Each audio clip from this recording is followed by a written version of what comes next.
All, I hope आप लोग सब अच्छे से होंगे। जैसा कि आप लोग जानते हैं, मेरा नाम अंकिता लाल है और मैं आप लोगों को एनसीईआरटी बायोलॉजी करा रही हूँ। हम लोग अब एक और इम्पॉर्टेंट चैप्टर में आ गए हैं। अगर क्रोनोलॉजी को देखें तो हमने अभी इससे पहले रिप्रोडक्शन किया।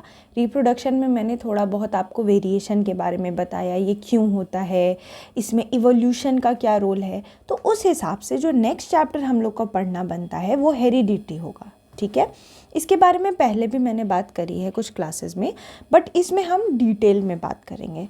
तो स्टार्ट करते हैं। हम क्लास 10th में हैं, ये तो आप लोगों को पता ही है।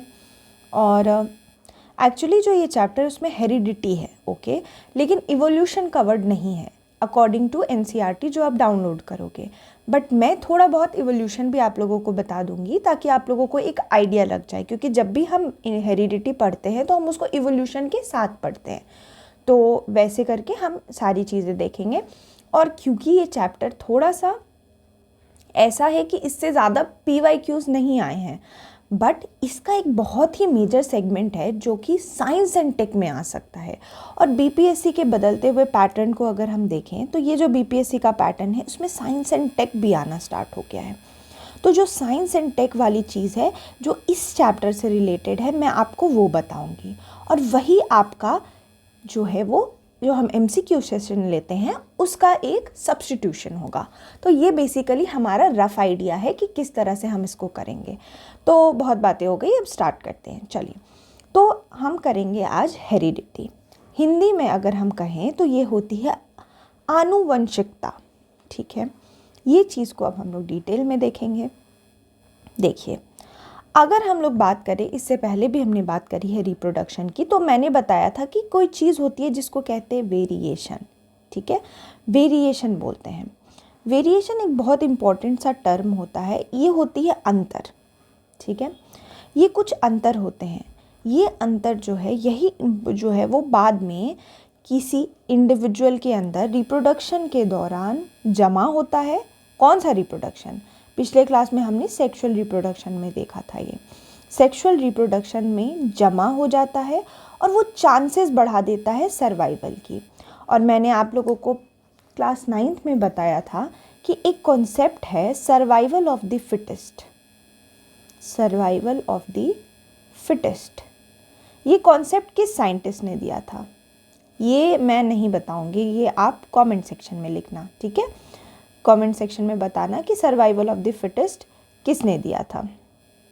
साइंटिस्ट का नाम आप बताओगे हमें, क्योंकि ये साइंटिस्ट का नाम काफ़ी इंपॉर्टेंट है। ये साइंटिस्ट बहुत मेजर कंट्रीब्यूशन है इनका इवोल्यूशन और इन सारी चीज़ों में। तो सर्वाइवल ऑफ द फिटेस्ट होता क्या है कि मैंने पहले भी बताया, एक बार और थोड़ा सा ब्रशअप कर देती हूँ। सर्वाइवल ऑफ द फिटेस्ट का मतलब होता है क्योंकि चीज़ें बदल रही हैं, समय के अनुसार चीज़ें बदलती हैं, इन्वायरमेंट बदलता है, तो हमें अलग अलग नीड चाहिए होती है। जो 100 साल पहले ज़रूरत होगी वो शायद अभी ज़रूरत नहीं होगी, क्योंकि बहुत कुछ बदला है। तो कि इंसान को भी उस हिसाब से ढलना पड़ेगा। इंसान ही नहीं, जानवरों को भी इस हिसाब से ढलना होगा, सारे लिविंग ऑर्गेनिज्म को इस हिसाब से ढलना होगा, तभी वो सर्वाइव कर पाएंगे। और ढलने के लिए अंतर चाहिए। क्या अंतर चाहिए? जो पहले नहीं था वो अब चाहिए, या जो पहले चाहिए था वो अब नहीं होना चाहिए। यानी किसी तरह का अंतर, किसी प्रकार का चेंज, किसी प्रकार का वेरिएशन चाहिए। और यही वेरिएशन हेल्प करता है सरवाइव करने में। अगर कोई नहीं इस हिसाब से ढल पाया, इस हिसाब से खुद को अडेप्ट नहीं कर पाया, इस हिसाब से खुद को ढल नहीं पाया, तो वो नहीं जी पाएगा। उसको वाइप आउट कर देगी पॉपुलेशन, क्योंकि कंपटीशन है।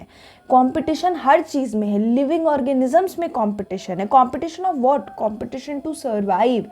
तो जो फिट होगा वही सर्वाइव कर पाएगा। और कैसे फिटनेस पता चलती है? अब ये भी आप पूछोगे कि कौन फिट है। तो इंसान वो फिट है, या फिर ऑर्गेनिज्म वो फिट है जो रिप्रोड्यूस करके अपनी न्यू प्रोजेनी दे पाए। न्यू प्रोजेनी या फिर न्यू ऑफस्प्रिंग रिप्रोड्यूस करके प्रोपगेट करा पाए, वही सरवाइव कर सकता है। तो अगर कभी आपसे कोई एग्ज़ाम में पूछ दिया जाए कि सर्वाइवल ऑफ द फिटेस्ट में जो ये फिटनेस वाली चीज़ है, ये फिटनेस क्या होती है, तो ये है रिप्रोडक्टिव फिटनेस की बात हो रही है। किसकी बात हो रही है? रिप्रोडक्टिव फिटनेस की, कि कोई कितना फिट है अपने प्रोजेनी बनाने में। ठीक है, और तभी वो सक्सेसिव जनरेशन में अपनी कॉपी बना पाएगा। ठीक है, आगे वाली जो इसकी सभ्यता होगी उसमें कॉपी दे पाएगा, अपना कॉपी, है कि नहीं।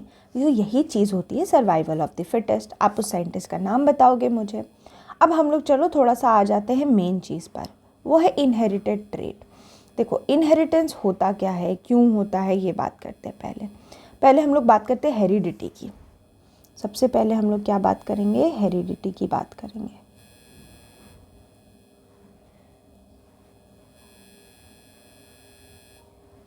हेरिडिटी, जिसको हिंदी में आनुवंशिकता बोलते हैं। हेरिडिटी होता क्या है, तो हेरिडिटी का मतलब हुआ passing of trait from parent to the offspring. Trait का पास करना माता पिता से बच्चे में। ट्रेट का क्या मतलब होता है, अब ये पूछोगे। ट्रेट का मतलब होता है कोई कैरेक्टर, ठीक है। ट्रेट का मतलब हुआ कैरेक्टर। कैरेक्टर का क्या मतलब होता है, जैसे मैं आपको दिखाती हूँ पिक्चर में, आपको आइडिया हो जाएगी। ये होती है ट्रेट्स। अगर मैं आपको जूम करके दिखाऊं तो देखो, ट्रेट हो गया एक बायोलॉजिकल ट्रेट, एक कैरेक्टर, एक फिजिकल एट्रीब्यूट जो उसकी जेनेटिक्स से भी डिपेंड कर सकता है या इन्वायरमेंटल फैक्टर से भी। जैसे हमारे अंदर क्या ट्रेट है, आँखों का रंग। आँखों का रंग अलग अलग है, किसी का नीला है, किसी का हरा है, किसी का ब्राउन है। कोई ऐश्वर्या राय जितना सुंदर है बिकॉज उसकी नीली आँखें हैं, कोई भूरी आँखों वाला रानी मुखर्जी जैसा है, तो कोई हमारी जैसा काले आँखों वाला है, बट काली आँखें भी उतनी ही सुंदर होती हैं जितनी नीली आँखें। एटलीस्ट अब तो मैं ये मानने लगी हूँ, और खुद की ये यूनिकनेस को भी ना बहुत पसंद करना चाहिए, खुद से भी उतना ही प्यार करना चाहिए। तो जो हम ये नीली आँखों की बात कर रहे हैं, या फिर अलग अलग बालों का रंग, कुछ होते हैं जो ब्लॉन्ड होते हैं, जैसे फॉरेन में हम देखते हैं तो उनका बालों का कलर बिल्कुल ब्लॉन्ड होता है, उनके बालों का कलर एकदम गोल्डन सा होता है, उसको ब्लॉन्ड बोलते हैं, ठीक है। ये ब्लॉन्ड मैं बोल रही हूँ, ये फॉरेन में देखा जाता है, ठीक। इंडिया में ब्लॉन्ड नेचुरली नहीं जन्म लेते हैं, वो फॉरेन में ही होते हैं। ऐसा इसलिए होता है क्योंकि ये फॉरेन की एक ट्रेट है। फिर हमारे इधर जो हमारे इंडिया में है, यहाँ पे ब्लैक हेयर देखा जाता है। फिर कुछ जगह जो है वहाँ पे आपको रेड हेयर के भी लोग दिखते हैं, इसको रेड हेयर्ड बोलते हैं, ठीक है। रेड हेड भी बोलते हैं कई केसेस में, रेड हेड बोलते हैं, ठीक है, रेड हेड बोलते हैं। जैसे मैं एक एग्जांपल आपको देती हूँ, आप लोगों ने प्रिंस हैरी को देखा होगा, जो ब्रिटिश रॉयल फैमिली में है प्रिंस हैरी, उनकी रेड हेड है, ठीक है, रेड हेयर है, इसलिए उनको रेड हेड बोलते हैं। तो ये क्या है, ये अलग अलग ट्रेट है, अलग अलग नेशन के हिसाब से बदल रहे हैं। जैसे आंखों का कलर, नेचुरली हमारे ऐसे स्काई ब्लू या फिर ग्रीन आंखें नहीं होती, बट वही आप वेस्टर्न स्पेशली यूरोपियन कंट्रीज़ में जाओगे तो होगी, बिकॉज वो बदल रहा है, वो ट्रेट है, कैरेक्टरिस्टिक है, ठीक है। तो यही चीज़ ट्रेट की बात करती हूँ। तो ये ना माता पिता से बच्चों में जाता है, क्योंकि वेस्ट में माता पिता की आंखें सब ब्लू ही होती हैं और ग्रीन ही होती है, तो उनके बच्चों में भी चली जाती है। और वहाँ पे उनके माता पिता की क्यों होती है ब्लू, तो वो वहाँ के इन्वायरमेंट से अफेक्ट करता है। यानी दो चीज़ें हैं जिससे ट्रेट बदलती हैं, इन्वायरमेंट से और जीन से। जीन जैसा हो, इन्वायरमेंट जैसा हो। तो जो यही पास होता है ना ट्रेट माता पिता से बच्चे को, इसी को हेरिडिटी बोलते हैं, ठीक है। इसको क्या बोलते हैं, इसको हेरिडिटी बोलते हैं, या फिर आनुवंशिकता। ये रूल ऑफ हेरिडिटी जो है वो डिटरमाइन करता है। अब ये माता पिता से बच्चे जाता है, ये पता चल गया, कैसे जाता है, कितना जाता है, क्यों जाता है, यही चीज़ जो है वो कुछ रूल्स बताती हैं। जो रूल्स जो है वो दिया था मेंडल जी ने। अब ये मेंडल नाम इम्पॉर्टेंट है। अब एग्ज़ाम के लिए क्या इम्पॉर्टेंट है, एग्ज़ाम का मसाला है ये नाम, ग्रेगर जोहान मेंडल। आपसे एग्ज़ाम में पूछेंगे कि मेंडल जो ये इनहेरिटेंस है या इनहेरिटेंस के रूल हैं कि कैसे ट्रेट जो है माता पिता से बच्चे में जाता है, यानी इनहेरिटेंस ऑफ ट्रेट के रूल, लक्षणों का विसंगति, ये किसने नियमों को दिया था, तो इस नियम को दिया था ग्रेगर मेंडल ने। उसके अलावा आप थोड़ा बहुत जान लें कि कौन है ये ग्रेगर मेंडल। तो ग्रेगर मेंडल जो थे वो यूनिवर्सिटी ऑफ वियना से पढ़े हुए थे, वो एक मॉनेस्ट्री में उन्होंने पढ़ाई की थी, और पढ़ाई के दौरान उनको बहुत इंटरेस्ट हो गया, वो उनके मॉनेस्ट्री के गार्डन में उन्होंने मटर उगाना शुरू किया। जब वो मटर उगा रहे थे तो उनको रियलाइज़ हुआ कि मटर जो है एक पैटर्न में इनके बच्चों की हाइट वगैरह बदल रही है, एक पैटर्न हो रहा है। इसी पैटर्न को नोटिस करके उन्होंने इनहेरिटेंस के रूल दिए, जेनेटिक्स के रूल दिए, इसलिए मेंडल को फादर ऑफ द जेनेटिक्स भी कहते हैं, ठीक है।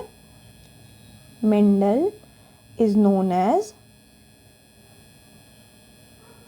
ये आपके लिए इम्पोर्टेंट हो गया, मेंडल यानी कि Gregor Mendel, genetics Mendel is known as father of genetics. अब ये हो गया आपका एग्जाम का क्वेश्चन कि who is known as father of genetics. तो मेंडल जी को कहते थे। अगर कहानी के फॉर्म में जानेंगे तो आपको रटना नहीं पड़ेगा, क्योंकि ये मॉनेस्ट्री में रहते थे। इनके मॉनेस्ट्री में एक गार्डन था, वहाँ पे इनको मटर उगाने की शौक हो गई। मटर उगाते उगाते इन्होंने नोटिस किया एक पैटर्न था, और फिर इन्होंने लॉ ऑफ इनहेरिटेंस दे दी। क्या दे दिया? Law of inheritance. 3 लॉज होते हैं, ठीक है। आप लोगों के लिए इस वक्त 10th की एनसीईआरटी में मेंशन नहीं है ये नाम, पर मैं आप लोगों को एक छोटा सा एक साइड से अपने हिसाब से बता दूंगी वो 3 नाम।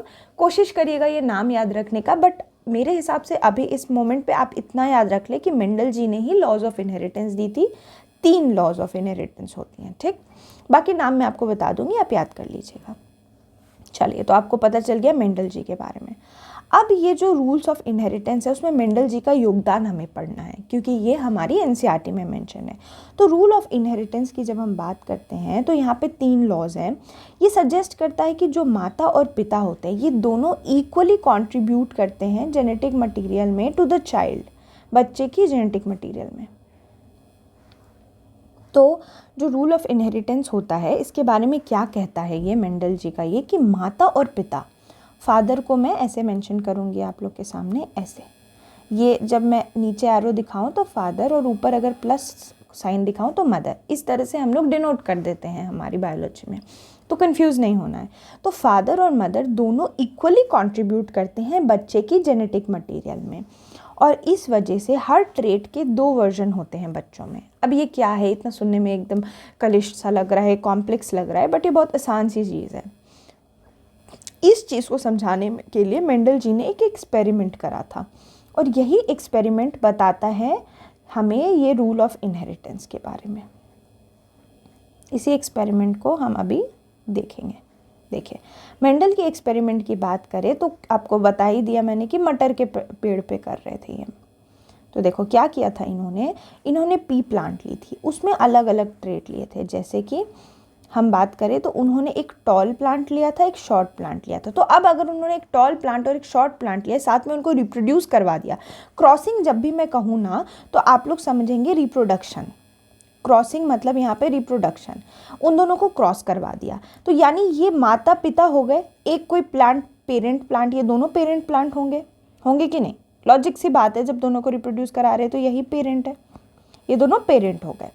अब इनके रूल के हिसाब से पेरेंट में आधा माँ का आता है, आधा पिता का आता है, राइट?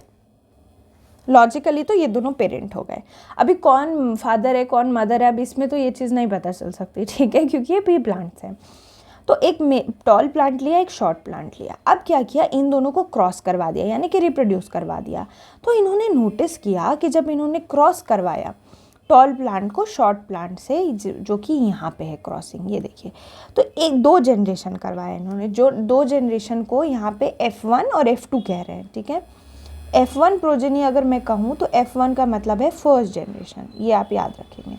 2 जनरेशन करवाया, फर्स्ट जनरेशन और फिर सेकेंड जनरेशन। तो F1 मतलब फर्स्ट जनरेशन, F2 यानी कि सेकेंड जनरेशन। ओके, लिख भी देती हूँ, कन्फ्यूजन नहीं होगा। ये एक्सपेरिमेंट आप समझ जाइए, बाकी कुछ नहीं सोचने की ज़रूरत है। तो इन्होंने क्या नोटिस किया, बड़ा इंटरेस्टिंग चीज़ नोटिस किया, और इसी वजह से, इस एक एक्सपेरिमेंट की वजह से आज हम जानते हैं कि जेनेटिक्स कैसे काम करता है, कैसे हमारे अंदर जीन्स काम करते हैं। और सोचो, अगर इम्पोर्टेंस की बात देखो, ये मेंस के लिए आप सोच सकते हो, मेंस में तो नहीं, अगर आपका जूलॉजी या बायोलॉजी ऑप्शनल है तो, बट ऐसे भी सोचने की बात है कि आप सोचो कि ये वाला जो एक्सपेरिमेंट है इससे क्या फ़ायदा मिला होगा, इनहेरिटेंस जान के हमें क्या मिला। तो आपको ये बता दूं कि बहुत सारी ऐसी बीमारियां होती हैं जो इनहेरिटेंस की वजह से होती हैं, माता पिता से बच्चों को आती है। तो अगर हमें पता हो कि जीन्स कैसे ट्रांसफ़र कर रहे हैं तो बहुत आसान है जानना किसी भी तरह की जेनेटिक बीमारी होने का संभावना, और उससे पहले ही बचाया जा सकता है। इसीलिए अभी इस क्लास में हम कुछ जेनेटिक डिजीज़ेस के बारे में भी बात करेंगे।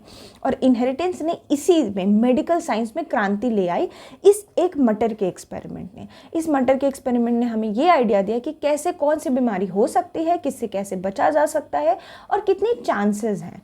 उसके अलावा और भी चीज़ों की, और ये ट्रेट के बारे में भी पता चल गया कि कौन से माता पिता से आए होंगे, बहुत सारी चीज़ें सॉल्व हो गई। तो एक एक्सपेरिमेंट का इतना इंपॉर्टेंस। तो चलो ये एक्सपेरिमेंट देखते हैं। तो देखो, फर्स्ट जनरेशन जो F1 जनरेशन है, इसमें क्या देखा गया कि देखो, एक लंबा पौधा लिया गया, एक बौना पौधा, यानी कि टॉल को टी कैपिटल टी से हम दिखा रहे हैं और शॉर्ट को स्मॉल टी से। सिंपल सी है, काफ़ी सिंपल सा उन्होंने लिया, मुश्किल नहीं किया मेंडल जी ने।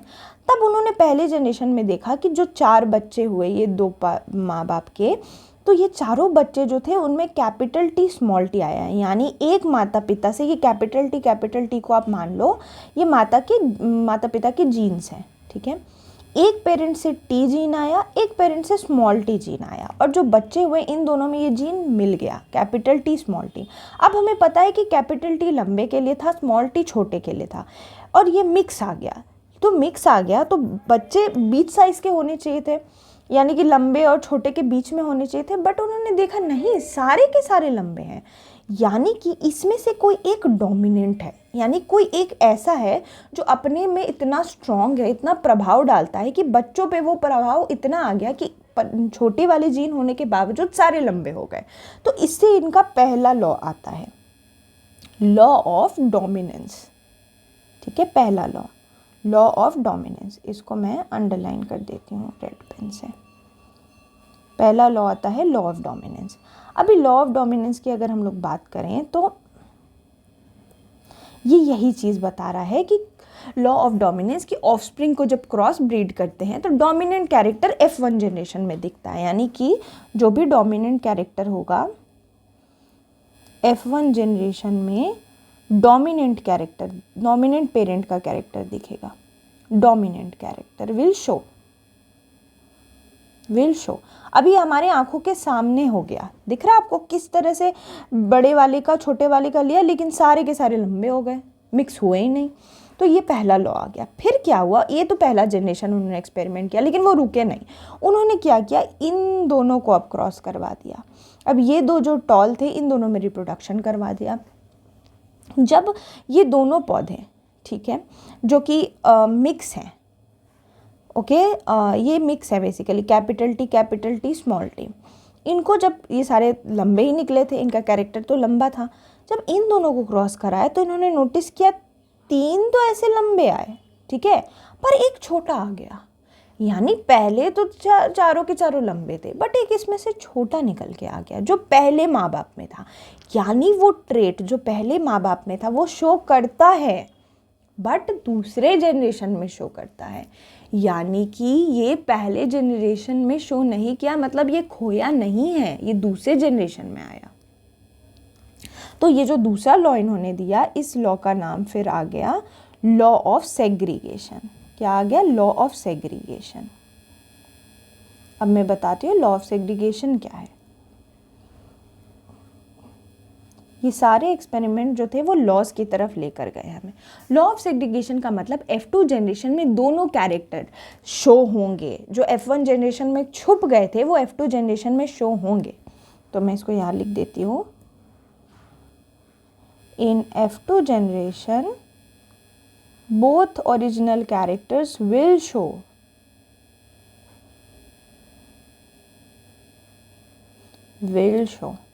यानी कि 2 लॉ तो इनके इसी एक्सपेरिमेंट से आ गए।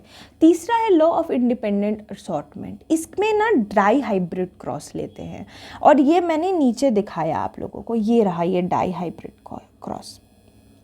डाई हाइब्रिड क्रॉस में क्या करते हैं, हम लोग 2 कैरेक्टर लेके चलते हैं। जैसे यहाँ पे राउंड ग्रीन दिख रहा है आपको, रिंकल्ड येलो, ये मटर के दाने की टाइप्स है। तो यहाँ डाई हाइब्रिड क्रॉस होता है। ये डाई हाइब्रिड क्रॉस में 2 तरह का हम लोग लेकर चलते हैं कैरेक्टर, और इस टाइम जब 2 कैरेक्टर लेके चलते हैं तो हम देखते हैं कि इसमें भी अलग अलग चीज़ें आई हैं। 9:3:3:1 के रेशियो में डाई हाइब्रिड क्रॉस में बच्चे आते हैं। आपको ये ना रेशियो ही याद रखनी है, आपके लिए यही रेशियो इंपॉर्टेंट है। 9:3:3:1 के रेशियो में लोग आते हैं, और ये सारा मिक्स होता है। इंडिपेंडेंट असॉर्टमेंट की बात की जाए तो जब डाई हाइब्रिड क्रॉस को हम लोग क्रॉस करते तो हम लोग 2 या 3 पेयर को साथ में लेते हैं और देखते हैं कि सारे पेयर सेपरेटली आ गए F2 जनरेशन में, ठीक है। यहाँ आपको F1 जनरेशन दिख रहा है कि नहीं, ये रहा F1 जनरेशन, और यहाँ पे F2 जनरेशन, ये रहा F2 जनरेशन। यहाँ आप देखोगे कि पहले हमने लिया था round green wrinkled yellow, but जब इनके F2 जनरेशन करा गया तो हमने देखा कि यहाँ पे round yellow, round green, wrinkle yellow, wrinkle green, यानी कि सब आपस में आए। एक एक करके सबका एक एक पेयर बना, राउंड येलो का, राउंड ग्रीन का, रिंकल्ड येलो का, रिंकल्ड ग्रीन का, बस इनके रेशियोज अलग थे 9:3:3:1। यानी कि अगर आप 2 कैरेक्टर भी लेके चलोगे तो वो सारे कैरेक्टर्स आएंगे, बस वो सेपरेटली आएंगे, अलग अलग पार्ट में आएंगे। तो इसको हम लोग कहते हैं law of independent assortment. Dihybrid cross के लिए जो तीसरा लॉ है उसका नाम है law of independent assortment. Law of independent assortment. Assortment ये डाई हाइब्रिड क्रॉस के लिए होता है, ठीक है, जब हम 2 कैरेक्टर लेके चलते हैं। डाई हाइब्रिड क्रॉस का मतलब जब हम 2 कैरेक्टर लेके चलते हैं। यहाँ पे देखा जाता है कि 2 कैरेक्टर्स जब लेकर चल रहे हैं डाई हाइब्रिड क्रॉस में, मैं यहाँ लिख देती हूँ डाई हाइब्रिड क्रॉस में, तो क्या होता है कि सेपरेटली सारे शो करते हैं कैरेक्टर, सेपरेटली शो करते हैं। जैसे आपको दिख रहा है ना, हर कैरेक्टर आ गया, राउंड येलो है, राउंड ग्रीन है, रिंकल येलो है, बस इसका रेशियो 9:3:3:1 होता है और ये रेशियो इंपॉर्टेंट है आपके लिए जानना। वैसे ही यहाँ पे जो रेशियो आती है ये आती है 3:1। अब देखो 3 लंबे हैं, 1 छोटा है। अब यहाँ मैं आपको बताती हूँ कि लंबा छोटा के बारे में एक इम्पॉर्टेंट चीज़ बताती हूँ मैं आप लोगों को। देखो जब हम लोग ये ट्रेट की बात कर रहे थे तो यहाँ पे कैपिटल टी स्मॉल टी लिया। अब ये देखो ये पूरा कैपिटल टी फॉर टॉल है और ये पूरा स्मॉल टी फॉर शॉर्ट है, ठीक है। पर जब कैपिटल टी स्मॉल टी हो गया तो ये तो पूरा टॉल हो गया, यानी कि कैपिटल टी डोमिनेंट था, तभी यहाँ पे कैपिटल टी ने पावर दी। यानी ये जो टी है ना, इससे निकलता है जीन, इसने एक जीन दिया कैपिटल, ये स्मॉल टी। जब हम लोग कैरेक्टर की बात करते हैं, जब हम लोग ट्रेट की बात करते हैं, तो यहाँ पे तो मैं कह दूंगी कि हाँ भैया ये टॉल है, लेकिन अगर जीन की बात करेंगे तो मैं कहूँगी इसमें कैपिटल टी जीन भी है, स्मॉल टी जीन भी है। इसलिए जो रेशियोज बनते हैं ना, ये 2 तरह के रेशियो बनते हैं, एक जेनेटिक रेशियो बनता है, एक कैरेक्टर वाइज रेशियो बनता है। जैसे अगर इस रेशियो की बात करें 3:1, तो यहाँ पे 3 लंबे हैं, ठीक है, और 1 छोटा है। बट अगर जेनेटिक रेशियो की बात करें, अगर मैं आपसे बोलूँ T:स्मॉल टी का रेशियो, या फिर इसको जेनेटिक रेशियो मैं कहूँ, छोड़ो T:स्मॉल टी नहीं, जेनेटिक रेशियो कहूँ, तो रेशियो आ जाएगा 1:2:1। आप नोटिस करो ये एक अपना यूनिक है, कैपिटल टी, एक स्मॉल टी यूनिक है, और ये 2 एक टाइप के हैं। तो ये जेनेटिक रेशियो है। ये कौन सा रेशियो है? ये जेनेटिक रेशियो है, क्योंकि इसमें जीन्स को देख रहे हैं हम, ठीक है, किस तरह के जीन हैं। बट ये जो है ये वो कैरेक्टर का रेशियो है कि लंबा वर्सेस छोटा, सिंपल यही वाली चीज़ होती है। तो इसीलिए 2 रेशियो याद रखेंगे, 3:1, 1:2:1। वैसे यहाँ पे भी 9:3:1 है, लेकिन अगर हम इसको ब्रॉड करें तो ये बहुत लंबा आ जाता है, 1:2:1 ऐसे करके आता है। तो आप लोगों को बस ये याद रखना है कि जीन अलग है, कैरेक्टर अलग है। और डोमिनेंट, इसलिए आप लोगों के लिए 3 चीज़ें इंपॉर्टेंट होगी, law of dominance, law of segregation and law of independent assortment. और ये सारे इसी एक्सपेरिमेंट्स पर आए थे। तो यहाँ से आप लोगों को ये चीज़, और यही चीज़ यहाँ पे लिखी हुई है मैंने आपको बताई कि 2 कॉपी होती है जीन की। ये तो क्योंकि ये बहुत ऐसे थोड़ा सा कॉम्प्लेक्स लैंग्वेज है, तो आप लोग बस ये एक्सपेरिमेंट याद रखोगे जो मैंने इधर बताया पिक्चर के थ्रू। ज़्यादा सोचना नहीं है, ज़्यादा मुश्किल नहीं करनी है इस चीज़ को। ये देखो यही 3:1 रेशियो की मैं बात कर रही थी, ये रेशियो 3:1 और ये 9:3:1 आपको याद रखना है मोनो हाइब्रिड में। और ये जो डाई हाइब्रिड बोल रही हूँ, जब सिंगल कैरेक्टर लेते हैं तो उसको मोनो हाइब्रिड बोलते हैं, ठीक है। जब सिंगल कैरेक्टर लेते हैं तो कैरेक्टर यानी ट्रेट है, ठीक है, ट्रेट दिखे, कैरेक्टर दिखे, कुछ नहीं घबराना है। तो मोनो हाइब्रिड क्रॉस था, और जब डबल ले लिया हमने तो डाई हाइब्रिड क्रॉस है। तो यही चीज़ मैं आप लोगों को बता रही थी, ठीक है। इस तरह से हम लोगों को ये समझ में आ गया। अब देखो ट्रेट्स एंड देयर एक्सप्रेशन देखते हैं हम लोग। ट्रेट्स एंड देयर एक्सप्रेशन क्या है कि देखो अभी हमने ये ट्रेट्स देखा, मैंने बता दिया आपको ट्रेट्स होती क्या है। अभी जब अगर हम लोग ये ट्रेट का एक्सप्रेशन देखें कि कैसे गया, ये क्यों गया माँ से बच्चे में, तो होता क्या प्रोसेस है, इंटरनली क्या हो रहा होता वो बताती हूँ। देखो डीएनए होता है सेल में, कितनी बार बता चुकी हूँ, न्यूक्लियस में डीएनए होता है। सेक्शन ऑफ डीएनए को जीन बोलते हैं, ये भी मैंने आप लोगों को बताया है। जीन के अंदर होता है प्रोटीन जो यूनिक होता है, ओके। ये प्रोटीन ही डिसाइड करता है कि हमारे अंदर क्या होगा कैरेक्टर। यानी अगर बोलूँ कि मेरे अंदर काली आँखें हैं मेरी, तो मेरे आँखों में काली आँखों का जीन गया होगा जो मेरे माता पिता से आया होगा, ओके। या फिर मेरे पीछे के जनरेशन से आया होगा, किसी एक जनरेशन से मेरी काली आंखें आ गई, तो यानी मेरे पास वो जीन थी काली आंखों की, ठीक है। ये जीन जो है वो सेक्शन ऑफ डीएनए है, ठीक है। ये सेक्शन ऑफ डीएनए सेल के अंदर होता है, ठीक है। सेल के अंदर न्यूक्लियस में होता है, ये सिंपल चीज़ समझनी ज़रूरी है। ये जीन होते क्या हैं, each gene is present not as a single thread of DNA but as a separate independent piece each called chromosome. मैंने कई क्लासेस में आपको बताया, चलो मैं इसको थोड़ा सिंपल करके लिख देती हूँ। न्यूक्लियस, न्यूक्लियस के अंदर DNA, DNA is the genetic material. DNA में जब प्रोटीन मिल जाते हैं, डीएनए प्लस प्रोटीन, तो वो हो जाता है क्रोमोसोम, ठीक है। यही क्रोमोसोम जब हम सेल डिवीजन देख रहे थे तो ये क्रोमोसोम ही जाता है एक सेल से दूसरे सेल से जब सेल डिवीजन हो रहा होता है। इस डीएनए का एक पीस ऑफ डीएनए जो कोड करता है जीन जेनेटिक इन्फॉर्मेशन के लिए, उसको ही हम लोग जीन बोलते हैं, क्योंकि जेनेटिक इन्फॉर्मेशन है उससे जीन वर्ड आ गया, ठीक है, जेनेटिक इन्फॉर्मेशन के लिए। तो यही जीन जो है यही इंपॉर्टेंट होता है। अब क्या होता है कि हर सेल में 2 कॉपी ऑफ क्रोमोसोम होता है, क्योंकि देखो ये टूट के तो ऐसे पीस ऑफ जीन ही तो नहीं जाएगा ना, जाता तो डिवीजन के दौरान क्रोमोसोम ही है, इस क्रोमोसोम के अंदर जीन है हमारे।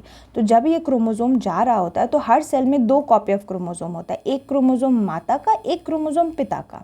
माता पिता से कॉपीज जाती हैं क्रोमोसोम की, ठीक। ये कॉपी जो होती है वो कहाँ पे होती है, तो सेक्स सेल्स में होती है, राइट, सेक्स सेल्स में होती हैं, स्पर्म और ओवा, ये मिलते हैं माता और पिता के, और फिर ये क्रोमोसोम बच्चे में चला जाता है। यही क्रोमोसोम के अंदर क्या होता है, एबिलिटी होती है जानने की कि वो बच्चा किस तरह से आएगा, आधे क्रोमोसोम माता के, आधे क्रोमोसोम पिता के, और दोनों मिलते हैं। तो अब जब हम सेक्स डिटर्मिनेशन देखेंगे तब इसको आप अच्छे से समझ पाओगे, अभी फ़िलहाल आपके लिए ये जानना ज़रूरी था, ठीक है। चलो, अब आपको पता चल गया कि डीएनए का सीन है, डीएनए में जीन का सीन है, और जीन ही है जिस वजह से हमारा ट्रेट ऐसा हो रहा है। अब हम लोग देखेंगे sex determination. Sex determination is important. Sex determination, लिंग निर्धारण होता क्या है, तो देखो अभी सेक्स डिटर्मिनेशन का मतलब कि बच्चे के अंदर कौन सा सेक्स आएगा, मेल या फीमेल, तो ये डिपेंड किस पे करता है, डिपेंड इस चीज़ पे करता है, 2 चीज़ों पे, इन्वायरमेंट पे भी और जेनेटिक फैक्टर पे भी। देखो इन्वायरमेंट फैक्टर, जेनेटिक फैक्टर क्या है बताती हूँ। इन्वायरमेंट फैक्टर यानी पर्यावरण पे निर्भर। क्या होता है ना, कुछ एनिमल जैसे कि रेप्टाइल्स, इनमें क्या होता है, जो एग जब ले करते हैं तो जो टेम्परेचर होता है एग का, वो डिटरमाइन करता है कि बच्चे मेल होंगे या फीमेल होंगे। तो यहाँ पे क्या फैक्टर इंपॉर्टेंट, क्या टेम्परेचर, क्या टेम्परेचर किसका पार्ट है, इन्वायरमेंट का पार्ट है, यानी कि पर्यावरण का पार्ट है। स्नेल्स जो है अपना सेक्स चेंज भी कर सकते हैं, तो इससे क्या पता चला, अगर कोई अपना सेक्स चेंज करने के केपेबल है यानी कि वो इन्वायरमेंट से कहीं ना कहीं इन्फ्लुएंस है, उसमें जीन्स का कोई रोल नहीं। क्योंकि एक बार जो जीन आ गया, मेरी आंखों में काले की जीन थी, तो क्या मेरे पास पावर है मैं उसको नीला कर लूँ, नहीं ना, क्योंकि एक बार जीन जो आ चुका है मेरे बॉडी में वो आ चुका है, अब वो बदल नहीं सकता। बट अगर मेरे अंदर भी इन्वायरमेंट को लेकर चेंज करने की पावर होती कि गर्मी में मेरी आंखें काली हैं, ठंडी में नीली हो जाएंगी, तो शायद मैं चेंज कर सकती होती, लेकिन मैं नहीं कर सकती, बिकॉज मेरे जीन्स, जो मेरे जो क्रोमोसोम है, मेरा जो सेक्स डिटरमाइन हुआ है वो जीन्स के जेनेटिक फैक्टर पे डिटरमाइन हुआ, इन्वायरमेंट पे नहीं। लेकिन इसका मतलब ये नहीं है कि सेक्स इन्वायरमेंट पे डिटरमाइन नहीं होता, वो अलग अलग एनिमल्स में होता है। इससे मैं आप लोगों को एक अच्छा इन्फॉर्मेशन दे देती हूँ, बड़ा ही इंटरेस्टिंग इन्फॉर्मेशन है जो कि साइंस एंड टेक का पार्ट हो जाएगा, तो मैं इसको लिख देती हूँ। एक कॉन्सेप्ट देखी जा रही है विच इज़ नोन, ये है, इसको कहते हैं फेमिनाइजेशन ऑफ टर्टल्स। ये चीज़ क्या देखी जा रही है, ये जो फेमिनाइजेशन ऑफ टर्टल्स है, इसमें देखा जा रहा है कि जो ग्रीन सी टर्टल्स होती हैं, ग्रीन सी टर्टल्स, ये कुछ ऐसे टर्टल्स हैं जिसमें फीमेल की पॉपुलेशन बढ़ गई है, फीमेल पॉपुलेशन अचानक से राइज कर गया है। ऐसा क्यों हुआ है, क्योंकि ये ग्रीन सी टर्टल्स होती हैं, ये इनका जो एग होता है या इनके जो प्रोजनी होते हैं वो ग्लोबल वार्मिंग को रिस्पॉन्ड करते हैं। यानी अगर गर्म टेम्परेचर हो, वार्मिंग हो, तो जो अगर मेल भी एग है तो वो फीमेल में चेंज हो जाएगा, और जो कैरेक्टर है वो चेंज हो जाएगा फीमेल का। तो दूसरों की तरह इसका जो सेक्स डेवलपमेंट है, जो इसकी नेस्ट का सेक्स डेवलपमेंट है, ये टेम्परेचर पे डिपेंड करता है। इस वजह से कहा जा रहा है कि अगर बहुत ज़्यादा ग्लोबल वार्मिंग हुई तो ग्रीन सी टर्टल जो हैं वो एक्सटिंक्ट कर जाएंगे, क्योंकि अगर सिर्फ फीमेल पॉपुलेशन हुई और मेल हुआ ही नहीं तो फिर आगे रिप्रोडक्शन कैसे पॉसिबल है, नहीं है ना। और अगर रिप्रोडक्शन पॉसिबल नहीं है तो आगे कल को ये पूरी की पूरी स्पीसी एक्सटिंक्ट हो सकती है। तो this is one example which you can give in global warming situation. तो ये सेक्स डिटर्मिनेशन की एक इवोल्यूशनरी स्ट्रैटेजी है, क्योंकि ये स्ट्रैटेजी आप देखा जाए तो इवोल्यूशन के साथ आया है इनके अंदर, और ये फेमिनाइजेशन ऑफ टर्टल टर्म्स आप याद रखेंगे। ये बस एक एक्स्ट्रा इन्फॉर्मेशन है आप लोगों के लिए जो आप लोग कई एग्जाम्स में भी देख सकते हैं। दूसरी चीज़ होती है जेनेटिक फैक्टर। अभी हमने इन्वायरमेंट फैक्टर की बात कर ली। जब हम लोग ह्यूमन बींग्स की बात करते हैं, जैसे हम अपनी बात करते हैं, तो हमारे अंदर जो सेक्स डिटरमाइन होता है वो होता है जीन्स के फैक्टर पे, और जीन्स क्रोमोसोम में होते हैं। अब मैं आपको बताऊं तो हमारे पास एग्जैक्टली 22 पेयर्स ऑफ क्रोमोसोम होते हैं somatic, plus 1 pair of chromosome होते हैं जो कि सेक्स सेल्स में होते हैं। तो टोटल 23 पेयर ऑफ क्रोमोसोम्स होते हैं। 23 पेयर ऑफ क्रोमोसोम्स की अगर हम बात करें तो इसको कहते हैं सेक्स क्रोमोसोम, ठीक है। ये हमेशा परफेक्ट पेयर में नहीं होते हैं। विमेन के पास जो पेयर होता है वो होता है XX, बट मेल के पास जो क्रोमोसोम, ये सेक्स क्रोमोसोम की बात की जा रही है, ये जो एक पेयर है यही जाता है बच्चे में। आप सोचो ना, हमारे पास यही प्रोसेस में जाएगा, क्योंकि रिप्रोडक्शन ही होता है जिस दौरान क्रोमोसोम्स मिलती हैं और क्रोमोसोम्स आती हैं। तो विमेन में हो गया XX क्रोमोसोम और मेल में होता है XY, ठीक है, X और Y। तो यानी फीमेल में कहा जाए तो वो परफेक्ट पेयर है। परफेक्ट कैसे है? क्योंकि दोनों X हैं। पर मेल में कहा जाए तो it is a mismatch pair. Mismatch इसीलिए है क्योंकि एक X है और एक Y है। एक और बात बता दूं, जब X क्रोमोसोम जो होता है वो नॉर्मल साइज होता है, जबकि Y इज़ शॉर्टर वन, ठीक है, Y इज़ शॉर्ट। तो सारे बच्चों के अंदर माँ से X क्रोमोसोम आते हैं, चाहे वो उनका कोई भी सेक्स हो। अगर वो लड़का है तो उसके पास X क्रोमोसोम आएंगे, माँ से तो आएंगे ही आएंगे, पिता से Y आ जाएगा। बट अगर वो लड़की है तो उसको भी माँ से X आएगा ही आएगा, बट पिताजी से उसको आएगा X क्रोमोसोम। यानी अगर पहले ज़माने में जो बोला जाता था कि विमेन वेयर रिस्पॉन्सिबल, पहले क्या किया जाता था, due to certain prejudices and certain situation, पहले क्या कहा जाता था, लड़कियों को ब्लेम किया जाता था, स्पेशली औरतों को, कि आपकी जो बेबी है, लड़की जन्म ली है, वो लड़की की रिस्पॉन्सिबिलिटी है। बट अगर हम लोग बायोलॉजिकली देखें तो जो रिप्रोडक्शन का प्रोसेस होता है कि बेटा होगा कि बेटी होगी, that सोलिली depends on the father, क्योंकि फादर ही है जो XY में से X देने के केपेबल है या Y देने के केपेबल है। माँ तो हमेशा X ही देगी। तो ultimately it is the father who decides कि लड़का होगा या लड़की होगी। तो ये वाली कुछ चीज़ें होती हैं जो बहुत इंपॉर्टेंट है। तो अगर हमें ये सेक्स डिटर्मिनेशन की थ्योरी नहीं पता होती तो always the blame would have been on to women only. इसीलिए कहा जाता है कि एडुकेशन इज़ वेरी इंपॉर्टेंट। अगर आप एडुकेटेड होगे, आपको बायोलॉजिकली पता है ये प्रोसेस कैसे काम करता है, तो women will never get blamed.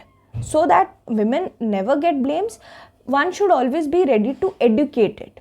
तो ये आप अपने आंसर्स में लिख सकते हो मेंस के, कि किस तरह से एडुकेशन ने हेल्प किया है अवेयरनेस जनरेट करने की। और अगर प्रीलिम्स की बात करें तो प्रीलिम्स में वील गेट टू नो कि विमेन में परफेक्ट पेयर होता है, मेन में मिसमैच पेयर होता है, Y is short and X is long, whereas it is the father, that is the male, who is responsible to pass on the chromosome with इधर X और Y। यानी कि ये पिता ही है जो कि इस लायक होता है कि वो या तो X देगा या तो Y देगा। इसी वजह से सेक्स डिटर्मिनेशन किया। अभी sex of child depends on the paternal chromosome, ये आपको पता चल गया, X for girl, Y for boys. अच्छा, तो ये तो सिर्फ ह्यूमन बींग में देखा, बट बाकी और भी ऑर्गेनिजम्स होती हैं जिनमें सेक्स डिटर्मिनेशन होता है। हम में XX और XY लेते हैं। अगर वही फीमेल की बात की, बर्ड्स की बात की जाए तो बर्ड्स में ZZ ZW होता है। और अगर रैट की बात की जाए तो रैट में XY XW होता है। और अगर फिश की बात की जाए तो उसमें XX ZZ ZZ XY ZW XX। यानी कि Z भी हो सकता है एक्स भी हो सकता है, डब्ल्यू भी हो सकता है, वाई भी हो सकता है, बट अगर हम लोग ह्यूमंस की बात करें तो हम लोग सिर्फ एक्स वाई से डिनोट करते हैं। ये बस डिनोट करने का तरीका है। ये मैंने आपको इसीलिए बताया क्योंकि कल को अगर एग्जाम में आ जाता है कि सेक्स डिटर्मिनेशन के बारे में और लिखा रहता है कि एक्स एक्स एक्स वाई और जेड भी लिखा होता है, तो ऐसा ना माने कि जेड नहीं होता, जेड होता है, दूसरे ऑर्गेनिज्म में होता है, क्योंकि सिर्फ हम ही तो है नहीं जिसमें जेनेटिक पासिंग होती है सेक्स डिटर्मिनेशन के, और भी ऑर्गेनिजम्स है जैसे कि बर्ड। तो इस तरह से सेक्स डिटर्मिनेशन हमारी एनसीईआरटी में यहीं तक दिया है। बट मैं थोड़ा सा आप लोगों को इवोल्यूशन भी बताना चाहूँगी, क्योंकि हेरिडिटी का स्टेप ही इवोल्यूशन होता है। हम इनहेरिटेंस कर क्यों रहे हैं? ताकि इवॉल्व कर पाएँ। इवोल्यूशन का मतलब क्या होता है? कमिंग जनरेशन में जो चेंजेस हैं ताकि आगे हम लोग बदल सके, बदलाव इज द इवोल्यूशन। तो फ्रीक्वेंसी जो होती है इनहेरिटेड ट्रेट की, जनरेशन वर्सेस जनरेशन जो चेंज होता है वही इवोल्यूशन को लीड करता है। एक जनरेशन से हमारे जनरेशन से दूसरे जनरेशन में जो चेंजेस हैं वही इवोल्यूशन कराती हैं। वेरिएशन सर्वाइवल एडवांटेज देता है, ये तो हमने देख ही लिया, नेचुरली सेलेक्ट किया जाता है।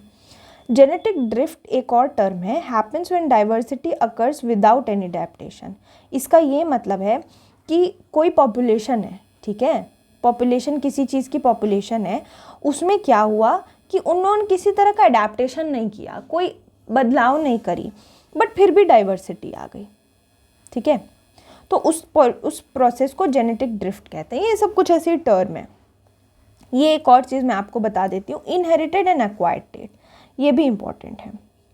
इनहेरिटेड एंड एक्वायर्ड ट्रेट की जब हम बात करते हैं तो देखो होता क्या है, इनहेरिटेड और एक्वायर्ड, नाम से आप सोचो, नाम से ही काफ़ी चीज़ें क्लियर हो जाएगी। इनहेरिटेड ट्रेट का मतलब होता है ऐसा ट्रेट जो हमें अपने माता पिता से मिलता है जेनेटिक मटेरियल ट्रांसफ़र करके, जबकि एक्वायर्ड ट्रेट ऐसे ट्रेट है जो हमारे पूरे लाइफ टाइम में डेवलप होती हैं, वो माता पिता से इनहेरिट नहीं होती।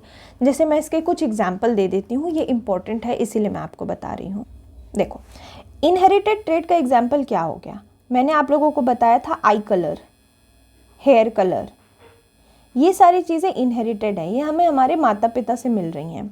हाइट, ये सारी चीज़ें जेनेटिक है। अब आपकी हाइट, लेब्रॉन जेम्स वो जो होते हैं ना अमेरिका में जो बास्केटबॉल खेलते हैं, वो लोग कितने लंबे लंबे होते हैं, मतलब इतने लंबे आप सोच भी नहीं सकते। बट आप नहीं चाहोगे कि आपका बच्चा NBA में खेल सके, क्योंकि उसकी इतनी हाइट ही नहीं है, जेनेटिक नहीं है ना, जीन से नहीं आया है। बट वही अगर आपकी फैमिली में सब 6'5", 6'8" हैं तो आप होगे ही लंबे, चाहे आप चाहो ना चाहो, क्योंकि ये जेनेटिक है। दूसरा होता है एक्वायर्ड ट्रेट। अब एक्वायर्ड ट्रेट की एग्जांपल की अगर हम बात करें तो जैसे रीडिंग स्किल हो गई, आपको बुक पढ़ने बहुत पसंद है, ठीक है। दूसरी कोई स्किल्स हो गई जैसे म्यूज़िकल इंस्ट्रूमेंट वगैरह सीखना। अब कोई बच्चा जन्म लेते ही म्यूज़िकल इंस्ट्रूमेंट नहीं सीख सकता, वो उसकी लाइफ टाइम में सीखता है, because this is an acquired trait, ये एक एक्वायर्ड ट्रेट है। और इनहेरिटेड ट्रेट की बात की जाए तो ये पेरेंट्स से आता है, ठीक है। ये दो तरह की चीज़ें थी, ये एग्जाम्पल जानना ज़रूरी है। अब एक और चीज़ मैं आप लोगों को बताती हूँ जो NCERT में मैंशनड है, वो ये है कि जो ये वेरिएशन है, हमने देखा था ऊपर वेरिएशन, इसका एक्यूमुलेशन ड्यूरिंग रिप्रोडक्शन होता कैसे, तो एक फिगर है वो मैं दिखाती हूँ आप लोगों को। ये देखो, ये एक पेरेंट था, ये किसी तरह से दो पार्ट में इसने अपने डिवाइड किया। ये एक इंसान है जिसके दो बच्चे हुए, फॉर एग्जांपल ये पूरा ब्लू है, इसमें एक बच्चे का रेड आ गया, रेड कहाँ से आया, और एक के नीचे ग्रीन आ गया, ये कहीं से तो किसी पिछले जनरेशन से आया है। अब आगे इसने भी रिप्रोड्यूस किया, तो इसका रेड तो रह गया, पिंक आ गया उसके किसी हस्बैंड से या फिर पिछले जनरेशन से, इसका ग्रीन तो रह गया, इसके अलावा स्काई ब्लू कलर आ गई। यानी आप देख रहे हो किस तरह से वेरिएशन आने वाले जनरेशन में एक्यूमुलेट हो रही है। ब्लू तो रह ही रहा है, उसके साथ नई नई चीज़ें आ रही हैं और वो एक्यूमुलेट हो रही हैं। वैसे ही यहाँ पे भी, यानी कि अगर आपके किसी खानदान में किसी बहुत पिछले जनरेशन में किसी की आंखें अगर नीली हुई होंगी या फिर किसी के बाल ब्लॉन्ड रहे होंगे, मे बी कोई यूरोपियन रहा होगा, तो वो आएगा, वो एक्यूमुलेट हो गया है वेरिएशन, वो किसी ना किसी जनरेशन में आएगा, दिखेगा, क्योंकि ये जो वेरिएशन होती है, जो विभिन्नताएं होती हैं, ये एक्यूमुलेट होती हैं, इनका संचयन होता है। अब इस तरह से हमारा ये चैप्टर कंप्लीट होता है। तो चैप्टर कंप्लीट हो गया। इसमें मैंने आज सच कोई PYQs नहीं देखी हैं, बट मुझे ऐसा लगता है कि इसमें साइंस एंड टेक से रिलेटेड चीज़ें आ सकती हैं जो, और साइंटिस्ट से रिलेटेड चीज़ें आ सकती हैं। तो मैं आप लोगों को वही एक्स्ट्रा इन्फॉर्मेशन दूंगी जो एग्ज़ाम रेलेवेंट इन्फॉर्मेशन होगा, जो न्यूज़ में भी है और एट द सेम टाइम जो आप लोगों को जाननी ज़रूरी है और इस चैप्टर से रेलेवेंट है। पहला ये कि ये जो टर्म जेनेटिक्स है इसको किसने कॉइन किया था, तो W Watson coined the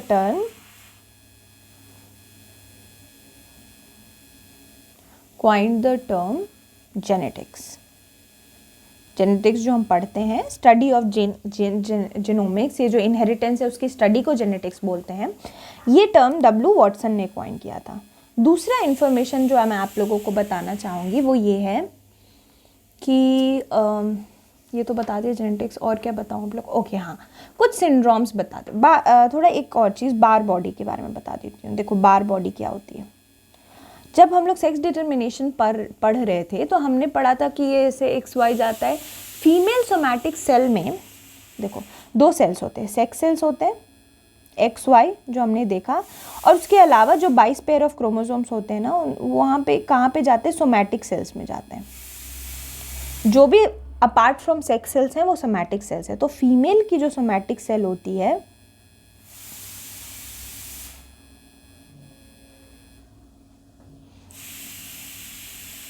there is, female में जो होता है उसको बार बॉडी बोलते हैं, देयर इज बार बॉडी, ठीक है, बार बॉडी होती है। अब जो सबसे इम्पॉर्टेंट चीज़ मैं आप लोगों को बताना चाह रही हूँ वो ये है, वो है क्रोमोसोमल डिफेक्ट्स, क्रोमोसोमल डिजीजेस या फिर डिफेक्ट। देखो हमें पता चल गया कि हमारी बॉडी में 23 पेयर ऑफ क्रोमोसोम्स हैं, 23 पेयर, यानी कितने हो गए, 46 इन नंबर टोटल, है कि नहीं, 46 इन नंबर। अब इस 46 में कोई भी नंबर ज़्यादा या कम हो, यानी कि कोई भी क्रोमोसोम ज़्यादा या कम हुआ, ये क्या नंबर है, पेयर ऑफ क्रोमोसोम ही तो है कि नहीं, 23 पेयर। तो ये जो 46 इन नंबर टोटल हुआ, इसमें से एक भी नंबर कम ज़्यादा हुआ सेक्स क्रोमोसोम का, जो कि एक्स और वाई होते थे, सेक्स क्रोमोसोम या फिर सोमैटिक क्रोमोसोम, या सोमैटिक यानी कि इसके अलावा, ये जो एक्स वाई है उसके अलावा इसमें से कोई भी नंबर ज़्यादा या कम हुआ, तो कोई भी नंबर कम या ज़्यादा होगा तो किसी तरह की बीमारी हो जाएगी, चाहे वो सोमैटिक हो चाहे वो सेक्स हो। तो मैं आपको कुछ बीमारियों के नाम बता रही हूँ, वो इम्पॉर्टेंट है, जो कि एग्ज़ाम में भी दिख जाते हैं। एक है क्लिनफिल्टर सिंड्रोम, ये इम्पॉर्टेंट नाम है, और इसके अंदर क्या है बस उतना जान लो। इसके अंदर क्या होता है ना, एक्स वाई या एक्स एक्स होना चाहिए, इसमें से कोई एक चीज़ होना चाहिए ना, बट इसमें क्या हो जाता है कि एक एक्स्ट्रा एक्स या वाई क्रोमोसोम आ जाती है, तो कंडीशन डबल एक्स वाई या एक्स वाई वाई हो जाती है इंस्टेड ऑफ एक्स वाई, यानी या तो इंसान डबल एक्स वाई होगा या तो एक्स वाई वाई होगा इंस्टेड ऑफ एक्स वाई। इससे आपको क्या समझ आ गया, मेल इंडिविजुअल को अगर ये सिंड्रोम होगी तो वो मैस्कुलिन डेवलपमेंट होगा, और अगर फीमेल में ये हो गया तो वो स्टेराइल हो जाएगी। अब सोच के देखो ना, अगर फीमेल है तो उसको एक्स एक्स होना चाहिए था, आइडियली तो फीमेल है तो एक्स एक्स होना चाहिए था, बट अगर वो फीमेल एक्स एक्स के साथ एक एक्स्ट्रा वाई लेके पैदा हो गई, तो यानी ये जो फीमेल है एक वाई के साथ पैदा हो गई, तो यानी उसमें फीमेल के पूरे कैरेक्टर है ही नहीं, यानी कि अब ये फीमेल जो है वो स्टेराइल हो गई, वो बच्चे नहीं पैदा कर पाएगी। और अगर मेल की बात की जाए तो मेल में एक्स वाई वाई एक एक्स्ट्रा वाई कैरेक्टर आ गया है, तो मेल इंडिविजुअल ज़्यादा मैस्कुलिन डेवलपमेंट हो जाएगी, और इतनी ज़्यादा मैस्कुलिन डेवलपमेंट हो जाएगी कि वो वर्क ही नहीं कर पाएगा जो उसकी नीड है, ठीक है। तो ये क्लिनफ्लिंटर सिंड्रोम है, यानी कि एक्स एक्स वाई। दूसरा सिंड्रोम जो आप लोगों को नाम याद रखना है वो है, एक मिनट, हाँ जी, दूसरा सिंड्रोम है टर्नर सिंड्रोम जो है, इसमें जो क्रोमोसोम होते हैं वो X0 होते हैं। यहाँ पे क्या होती है, फीमेल में हो गया ये, ठीक है, और यहाँ पे ओवरीज रूडिमेंट्री होती हैं। यहाँ पे आपको दिख रहा है कि फीमेल में XX होना चाहिए, ठीक है, बट XX है नहीं, यहाँ पे फीमेल को X0 हो गया, यानी कि इसकी ओवरीज जो है वो रूडिमेंट्री होगी। अभी ओवरीज जो है वो काम की ही नहीं है, ठीक है। तो ये था टर्नर सिंड्रोम। ये थे आपके सेक्स क्रोमोसोम से रिलेटेड। अब ना कुछ ऑटोसोम का बताती हूँ मैं। इसमें सेक्स क्रोमोसोम का कोई गेम नहीं है। 2 नाम आपको याद रखने हैं जो अभी इस पॉइंट पे मैं न्यूज़ में भी देखती हूँ। तो डाउन सिंड्रोम, डाउन सिंड्रोम तो एग्जाम्स में आ ही जाते हैं। डाउन सिंड्रोम में क्या होता है, there is an extra chromosome to 21 autosome. 21 number का जो क्रोमोसोम होता है, आपको पता है कि हमारे पे 23 पेयर है, तो 21 नंबर का जो क्रोमोसोम होता है वहाँ पे एक्स्ट्रा क्रोमोसोम आ जाता है, एक्स्ट्रा क्रोमोसोम, ठीक है।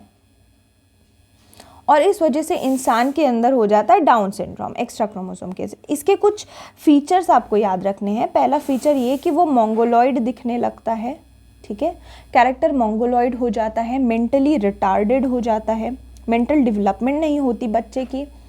उसके अलावा आइज़ जो होती हैं वो mental development less, eyes protruded होते हैं। आइज़ प्रोट्रूडेड का मतलब आंखें बाहर की ओर होती हैं। तो अगर कोई इंसान ऐसा दिख रहा है तो पता चल सकता है कि उसको डाउन सिंड्रोम है। उसके अलावा मैं अगर आप लोगों को एक और चीज़ बताऊँ तो वो है sickle cell anaemia. Sickle cell anaemia, कल को एग्ज़ाम में आपसे ऐसे भी क्वेश्चन आ सकती हैं कि इसमें से कौन सा क्रोमोसोमल डिजीज़ नहीं है, ठीक है, बट आपको अगर पता है कौन कौन है तो आप बता सकते हो कौन सा नहीं है।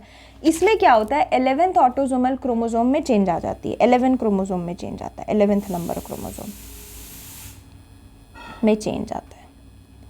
इसको डाउन सिंड्रोम को कभी कभी क्या कहते हैं ना, ट्राइजोमी ऑफ क्रोमोसोम नंबर 21।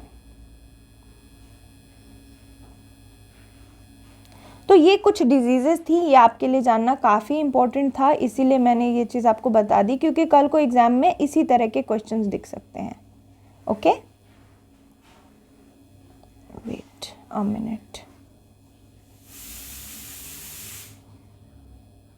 हाँ जी, तो इस तरह से हम लोगों ने अलग अलग डिजीज़ेज़ और डिफेक्ट्स भी देख ली, कुछ साइंटिस्ट के नाम देख लिए जो इम्पोर्टेंट थे। इस तरह से ये सारे, और कुछ उसके अलावा भी मैंने ना फॉसिल वगैरह कवर किया है, तो आप इसमें देख सकते हो, इस पीपीटी में, इस पीडीएफ में ही मैं आप लोगों को ये प्रोवाइड करवा दूंगी। बट ये अब ना डिलीट हो चुका है हमारी एनसीईआरटी से, तो एनसीईआरटी में नहीं है, बट स्टिल मैंने एक्स्ट्रा इन्फॉर्मेशन आप लोगों के लिए दे दी। आप लोग गो थ्रू करना, रीड करना, कुछ नहीं समझ आए तो आप लोग पूछ लेना, बट अभी इस पॉइंट पे वो इम्पोर्टेंट नहीं है। Just for sake of some extra information मैंने आप लोगों को दे दिया है, बिकॉज एवोल्यूशन भी कल को आगे की क्लासेस में मदद कर सकता है। तो ये सारी चीज़ें कुछ एक्स्ट्रा इन्फॉर्मेशन थी। इस तरह से हमारा पूरा ये जो हेरिडिटी चैप्टर है वो कंप्लीट हो गया है, और इससे इम्पॉर्टेंट ये डिजीज़ेज़ हैं वो आप लोग सारे के सारे देख लोगे। उसके अलावा न्यूज़ अगर आप पढ़ते हो, कोई नई क्रोमोसोमल एबरेशन आपको एग्जाम में न्यूज़ में दिखती है तो आप लोग इस नोट्स में ही ऐड कर लेना, ठीक है। तो इस तरह से क्या होगा, आप लोग को एक जगह हो जाएगी। तो अब आप लोग बहुत, मतलब बिल्कुल हम लोग एंड पर हैं क्लास 10th की। क्लास 10th अब हमारा एंड होने वाला है, तो हम 6 to 10th कर लिया है, पूरा बेसिक्स क्लियर कर लिया है। अब आप लोगों का काम सिर्फ रिवाइज करना एंड क्वेश्चंस बनाना है, क्योंकि एग्ज़ाम काफ़ी नज़दीक है and we don't want to miss out even a single mark, और 1 मार्क का बहुत डिफरेंस होता है। तो आप लोग प्लीज़ रिवाइज करते रहें, और कोई भी कुछ भी डाउट हो कमेंट सेक्शन में आप लोग पूछें, लाइक करें सेशन को, so that we get motivation to do it. And सबसे इम्पॉर्टेंट काम करें जो कि है रिविजन, रिविजन, रिविजन। तो with this I conclude my class. मिलती हूँ मैं दूसरी क्लास में। Thank you.